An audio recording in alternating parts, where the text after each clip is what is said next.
Hello everyone. I hope you're all well. So we would be having our next topic. We would be discussing word classes and subject-verb agreements.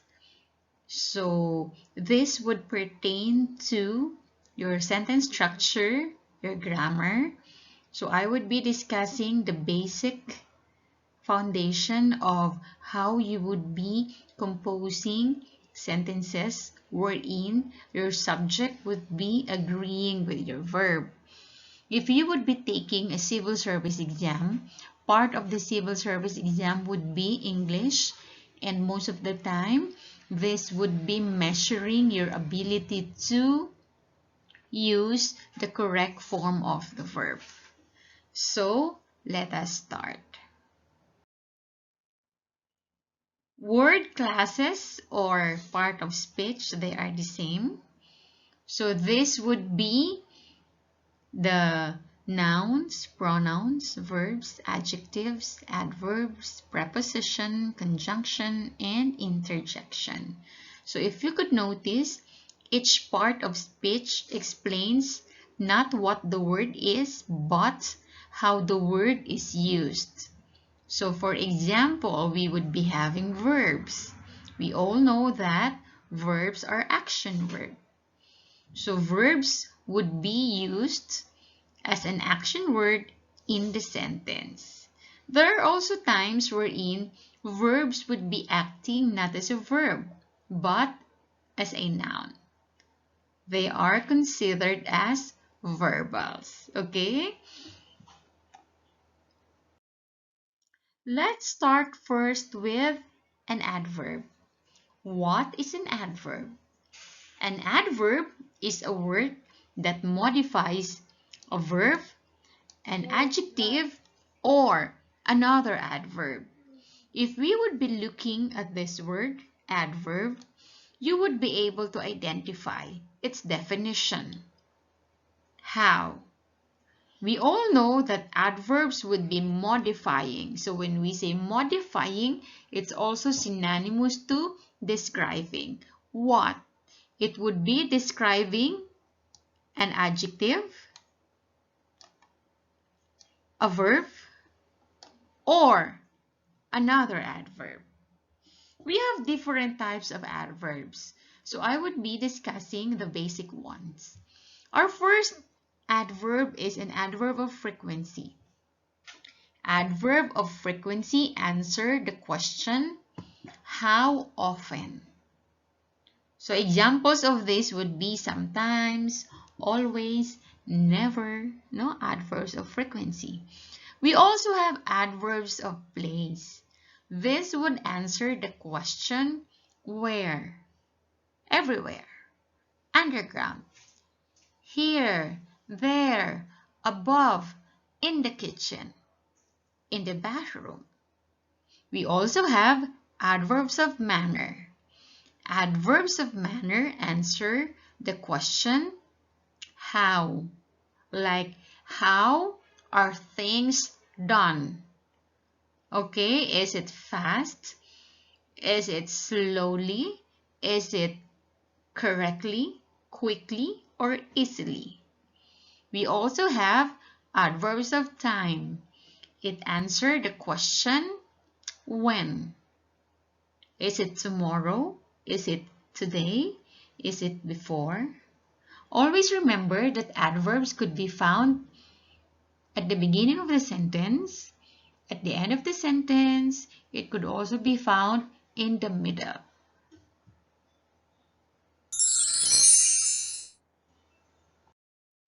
Okay, our next part of speech is the verb.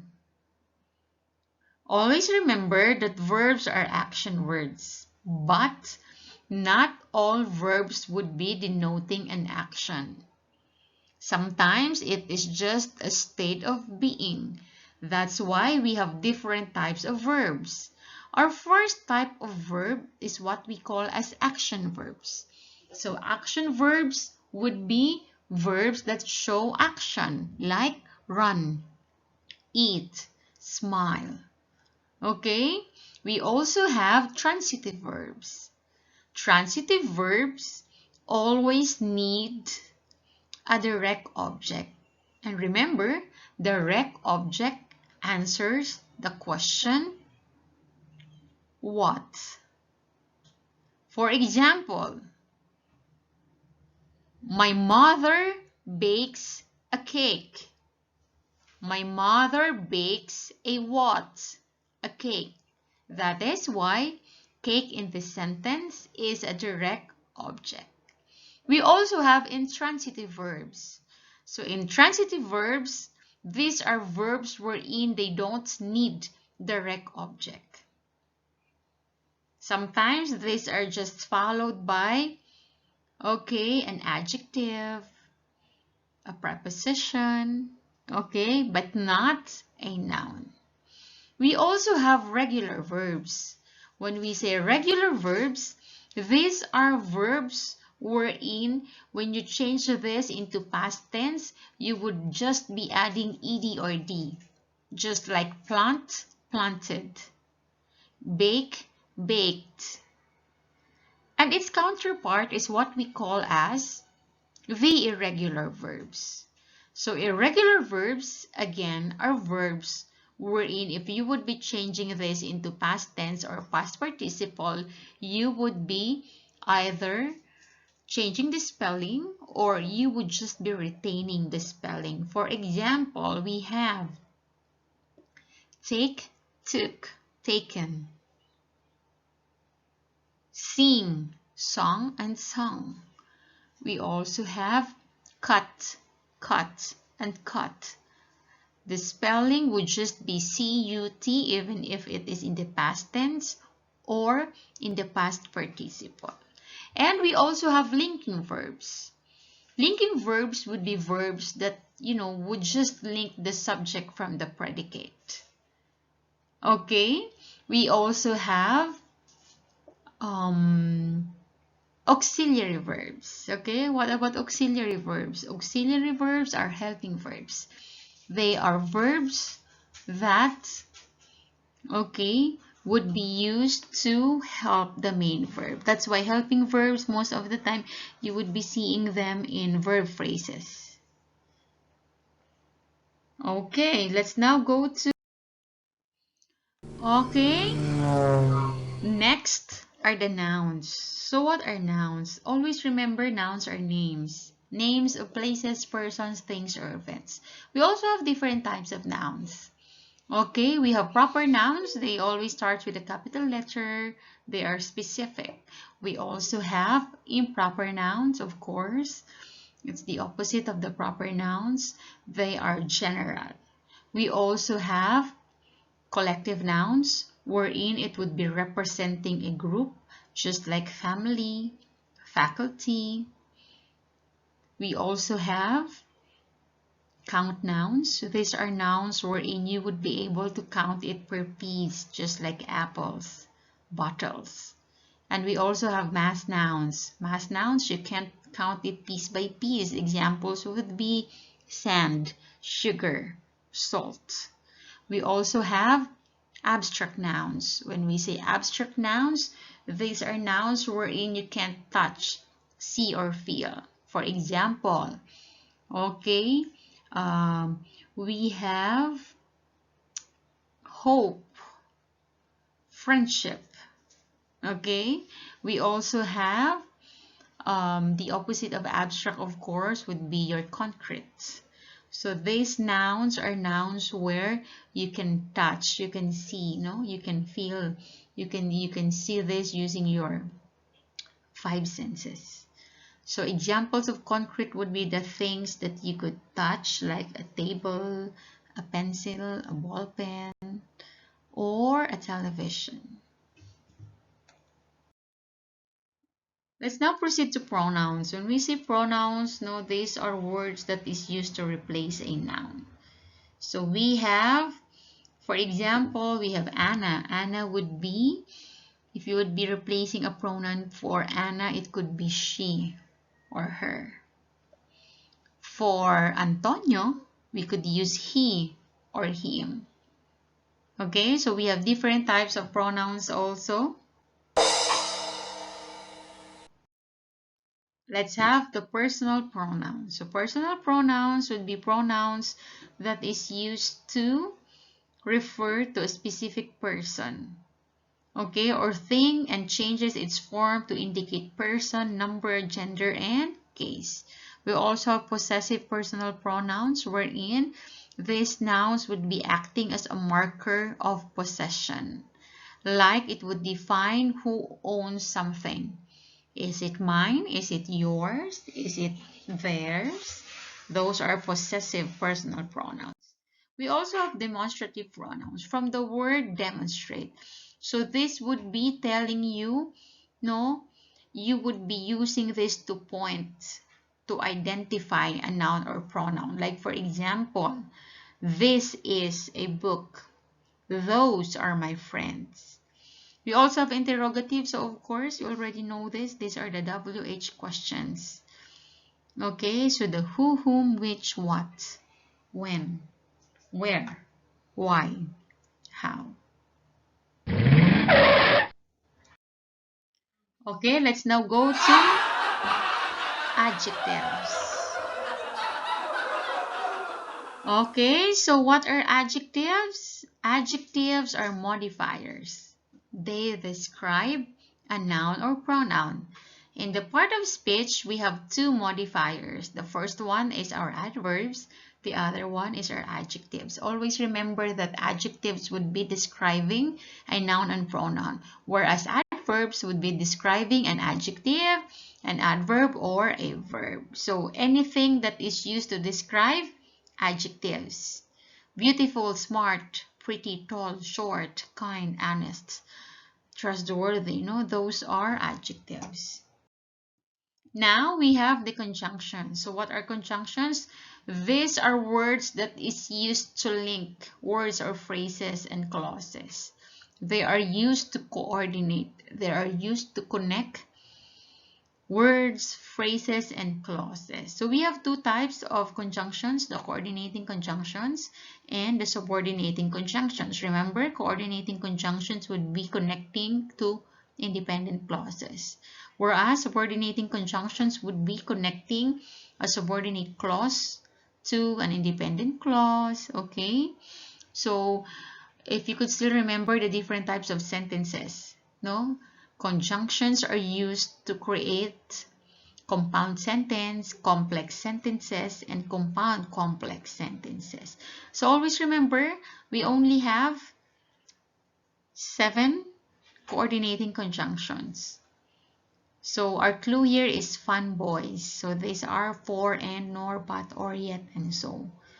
So if it is not fun boys, then basically it's a subordinating conjunction. So these are some of the examples. Because, so long as, whereas, until, when, before, and so on.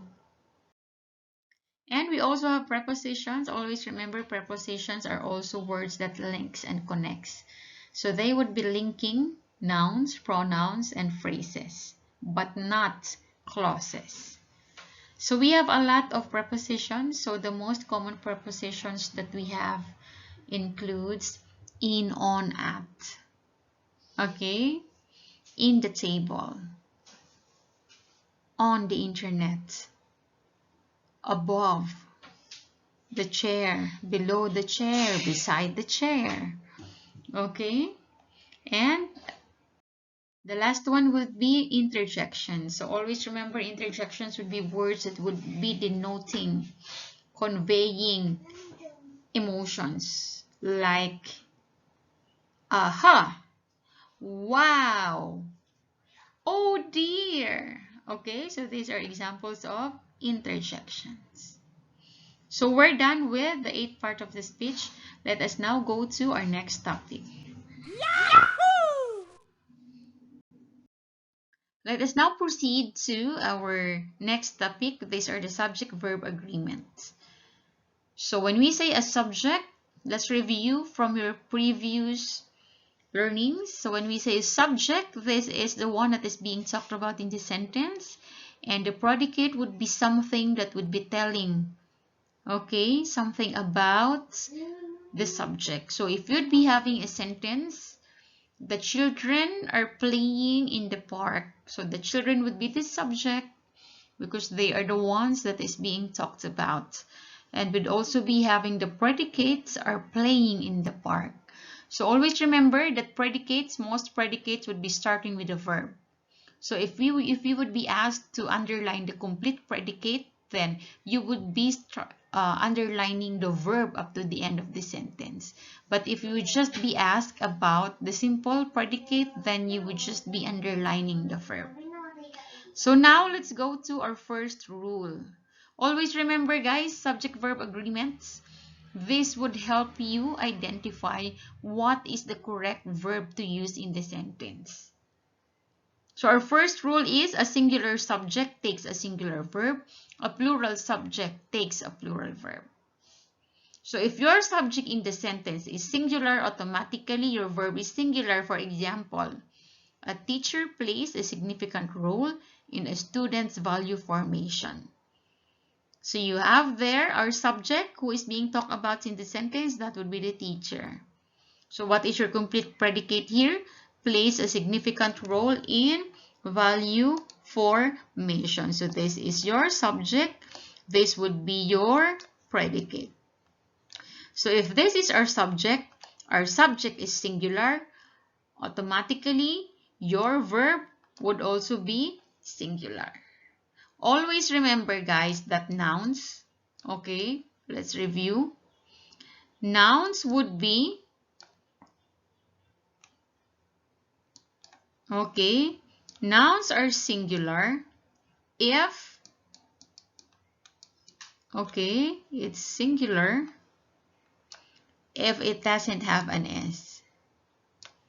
Nouns would be plural, it means two or more, if you would be adding an S. So for example, we would be having boy, singular, without an S. Boys, plural, with an S. Okay, so you have there, okay, an example would be boy. So this would be plural, boys. Okay, so remember this is for our nouns. Okay, now let's go to verbs. Verbs are the opposite of nouns. So verb would be singular if it has an S. You add S, that's singular. Verbs would be plural if you remove an S. So for example, we have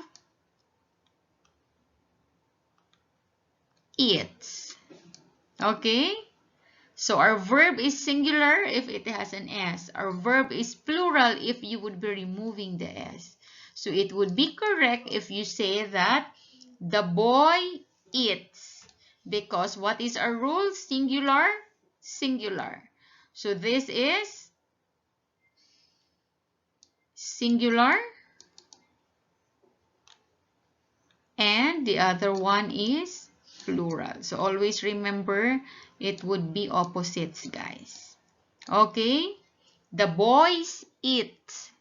The boy eats. So it would be wrong if you would say the boy eat. Oh, that's wrong. We also have the boys eats. That's also wrong. Okay, why? Remember what is our rule? A singular subject takes a singular verb. A plural subject takes a plural verb. Let's have another example. We have here our subject is the students. So students, singular, plural. Yes, this is plural. So of course, if this is plural, our verb would also be plural. So verb would be plural if it is without an S. Okay, now let's go to our second rule. Our second rule would be indefinite pronouns. Always remember, guys, when we say indefinite pronouns, these are pronouns wherein you're not sure. Okay, that's why it's indefinite. When you say someone, who is that? When you say everyone, how many? No, we're not sure. So indefinite pronouns, each, everyone. So all that ends in one and body. They always take a singular form of the verb. Everyone, no one, someone, somebody, nobody, everybody. indefinite pronouns that ends with one and body, they are always singular. So for example, we have here everybody. So what does the rule says? Should be singular. So our verb is also singular. We also have everyone ends in one, indefinite pronoun that ends in one. This is singular, of course. Our verb would also be singular. So we could also have each. So when we say each, that is singular. So each is given, right? We also have nobody.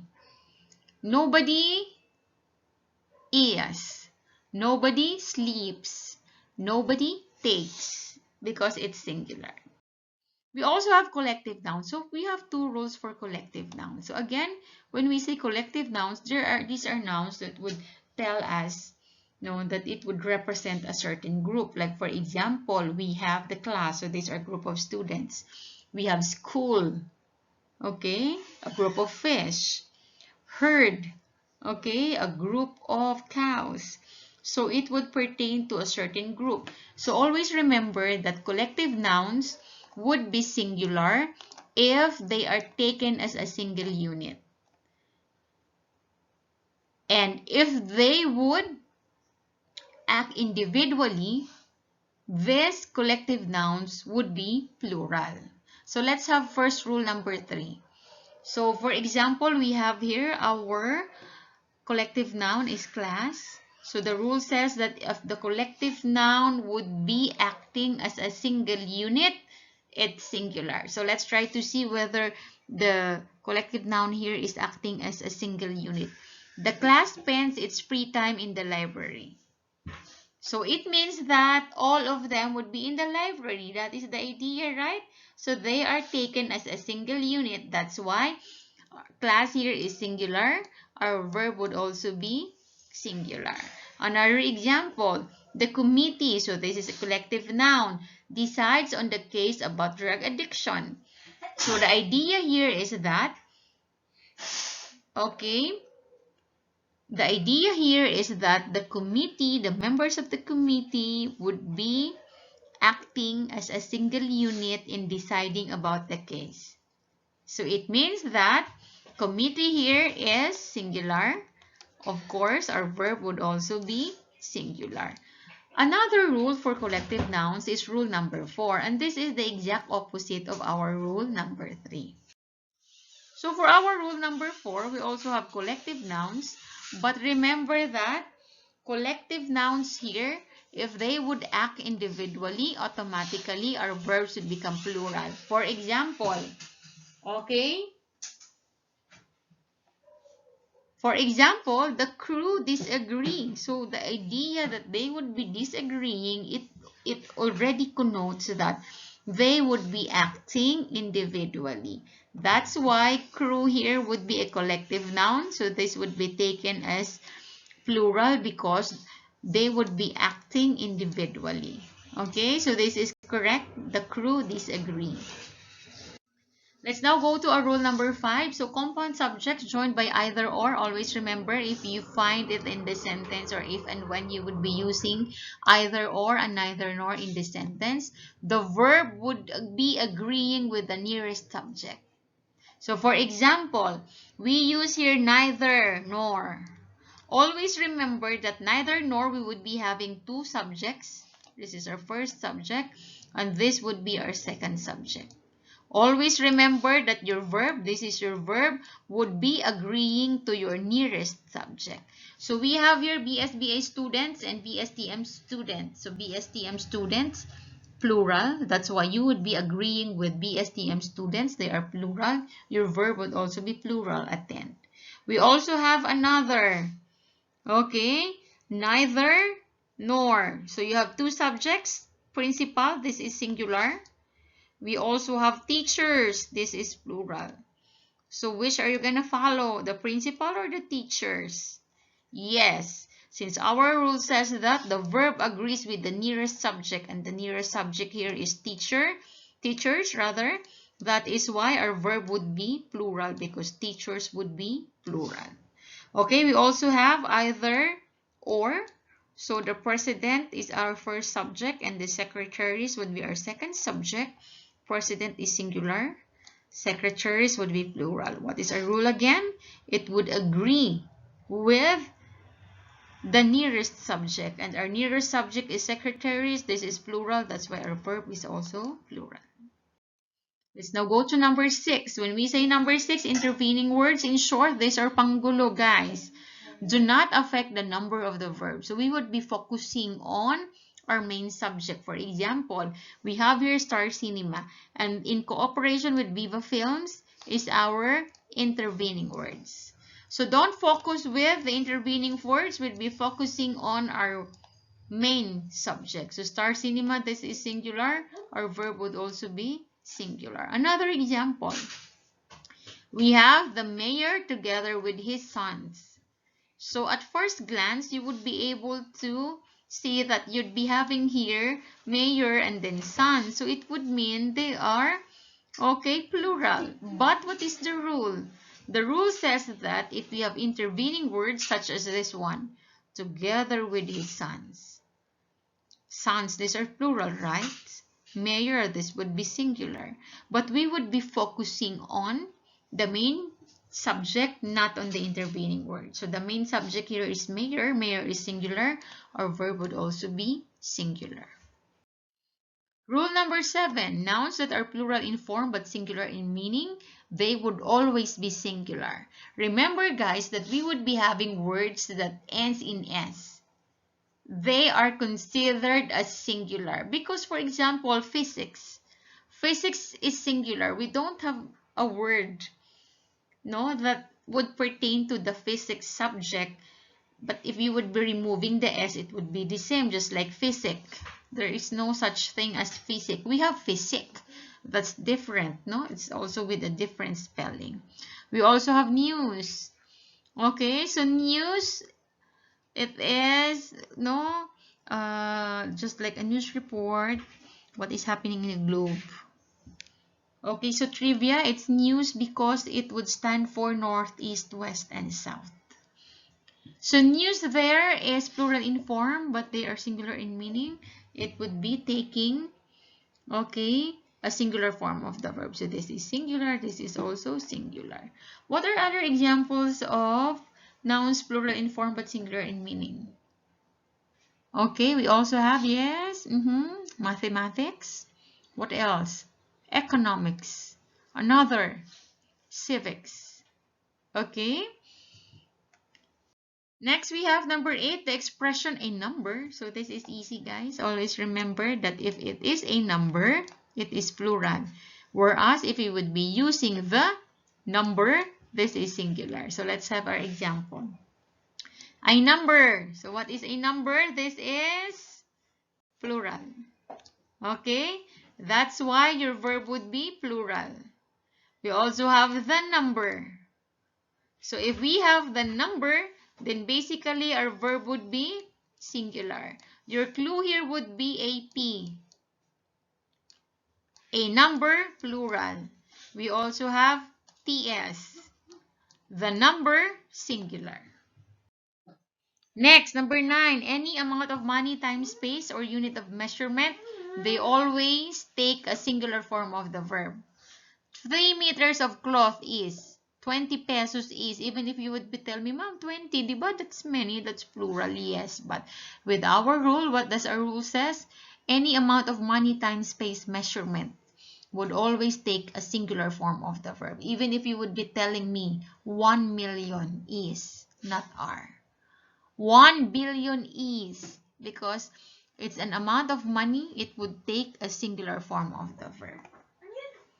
Next, number 10, compound subjects connected by and takes a plural form of the verb. So always remember, if you have two subjects, this is your first subject, another subject would be this one, they are connected by and, they would always take a plural form of the verb.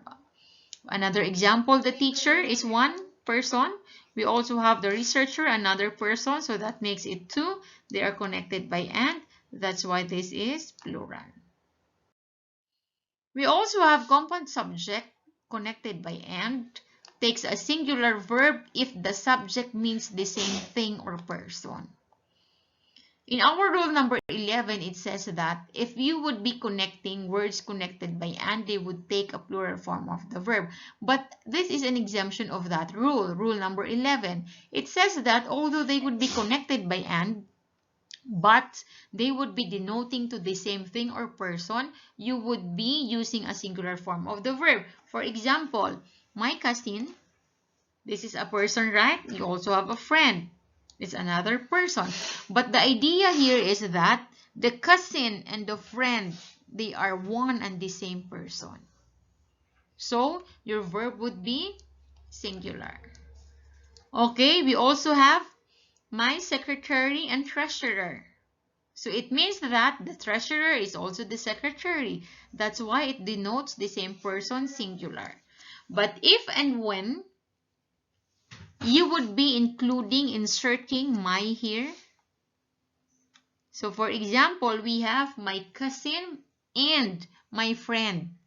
So your cousin and your friend. So these are two persons, not the same person. So your verb now would be plural.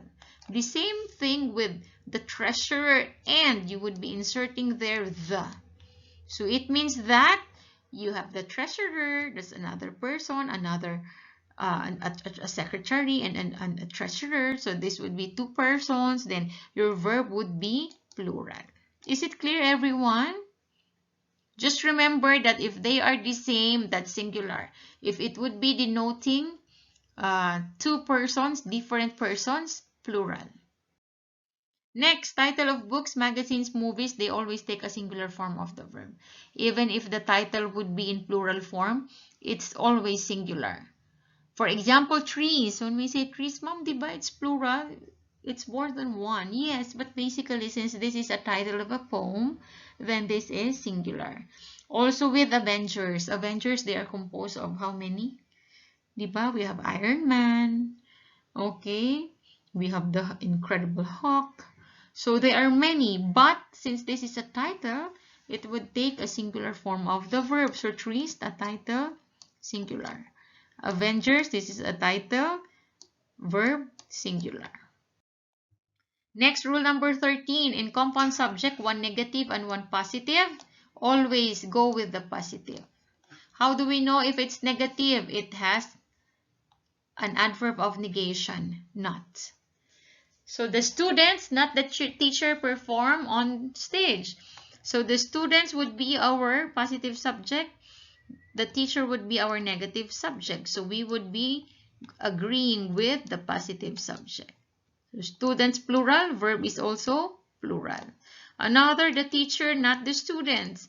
So even if the teacher is singular, the verb, the other subject would be students plural. But this is the negative subject because of the adverb of negation, not.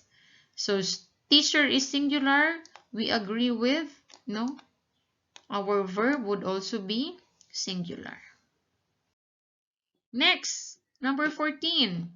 Two nouns generally thought of together take a singular form of the verb. It means that they always go together. For example, rice and fish is. Bread and butter is. Because they are always thought of together. Laging magkasama. Another example, puto and dinuguan, right? They are always together. Your favorite ice cream, what is that? Okay, your cookies and cream is. Okay, so they always go together. That is singular. We also have, if we have indefinite pronouns that are always singular, like one, everyone, everybody, somebody. We also have indefinite pronouns wherein they always take plural verbs. It's just for everyone. So remember this. Few, both, many, several. So if you have this in the sentence, the verb would always be plural. For example, few,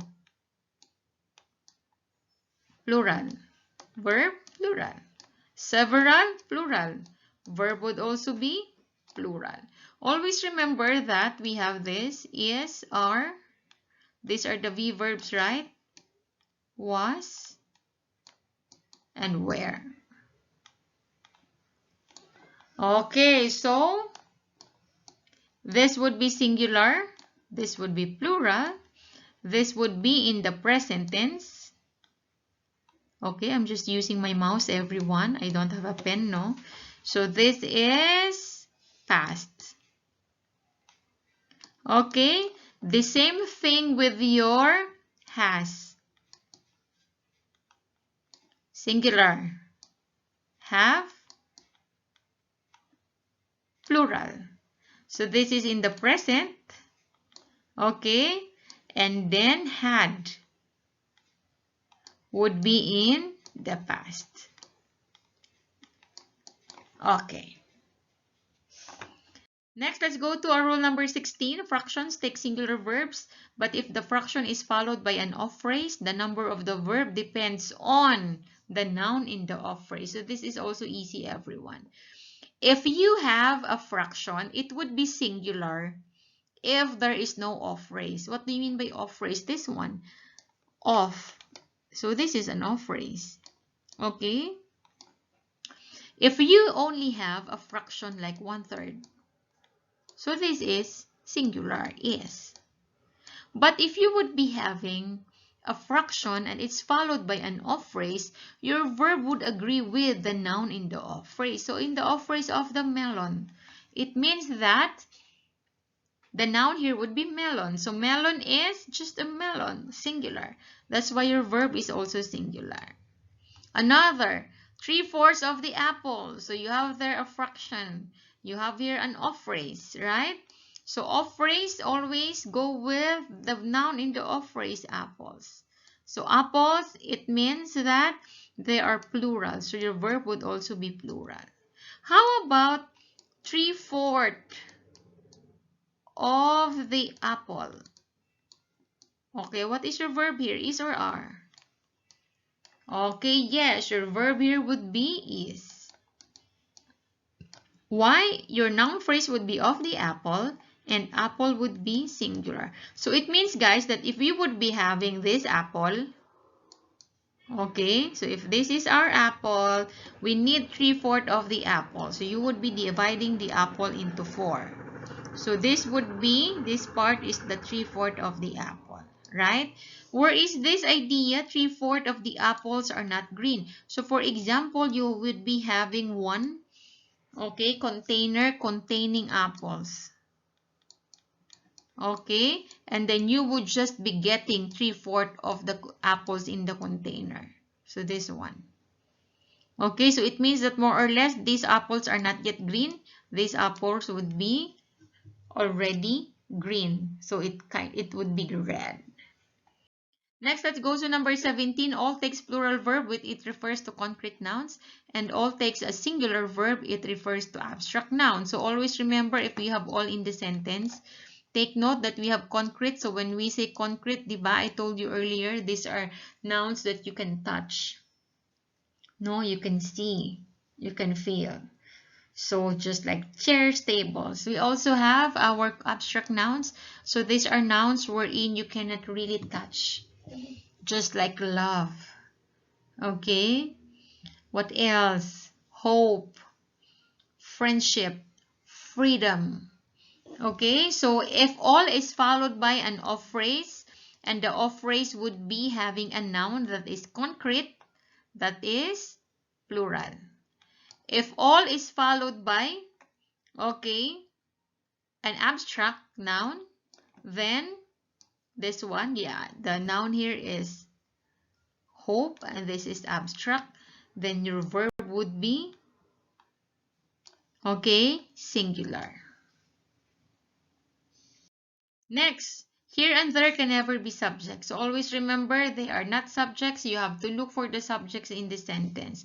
In this case, here are the utensils. So utensils would be plural. That's why your verb is plural, are. There is the boy. Again, here and there can never be subjects. They are not the subject of the sentence. The subject here is the boy. Boy is singular. That's why your verb is also singular. Next.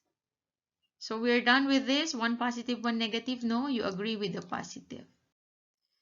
Nouns ending in S like pants, trousers, scissors. And remember, that these nouns would always, go together. You cannot wear a pants with just the one side. This is a pants, right? Okay, so if this is the pants, let's assume it's much longer. Okay, you would be wearing the pants, no? This is for the other leg, this is for the other one. You don't wear a pants, would just be, you would just be wearing the other side. How about the other none? That's why we always take this as plural. Pants, trousers, scissors. How about your scissors? No? If this is your scissors, right? This is a scissor. Assume that this is a scissor. Could you cut something if you would just be using this? Okay, it would really be very hard. Maybe you could, but it would really be very hard. It would really be needing its partner. That's why it's considered as plural.